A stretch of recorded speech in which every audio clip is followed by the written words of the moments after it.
So here's a new product. It's the latest flash trigger from Strobeam. This will work on, you can get different models for Canon or Nikon. The interesting thing about these things is that they also not only work as a flash trigger, but they also work as a shutter trigger as well for the camera.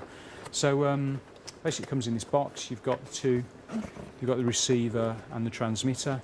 The interesting thing as well on both of them, obviously you've got a hot shoe on both. The reason you've got a hot shoe on this is so that you can not only trigger another flash from the top of the camera, but you can have a flash on the top of the trigger, so you can have a camera flash triggering as well. So it's quite handy really. And you've got a little USB charger there, plus a mains charger, so that you can charge the batteries. You don't have to keep replacing the batteries in them, which is good.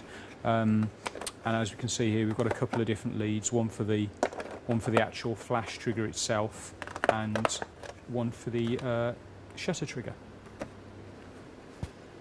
Okay, so we've got the trigger on the top of the camera here.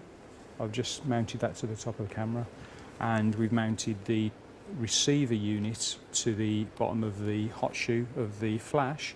Turn it on. We've got leads here that you can plug in the front if you want to use the actual device to trigger your studio lights instead of triggering the speed light.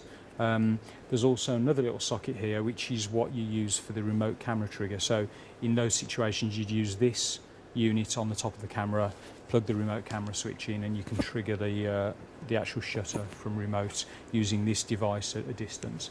But for the moment, we've got it the other way around. We're using it as a flash trigger, and if I turn the focus off from that and press the shutter, you can see that it's triggering it.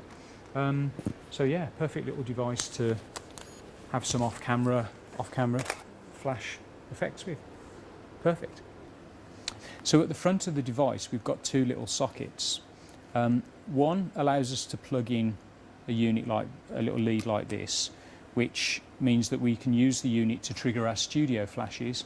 The other, it keeps going off. The other socket here allows us to use this as the shutter trigger for the camera. But for the moment, we're just using we're not actually using this lead for the moment. We're just going to trigger from our camera, trigger the speed light. So let me put that on the floor for a sec. And I can now test the flash if I just point it there, and there we go. And the flash is triggering perfectly. Excellent.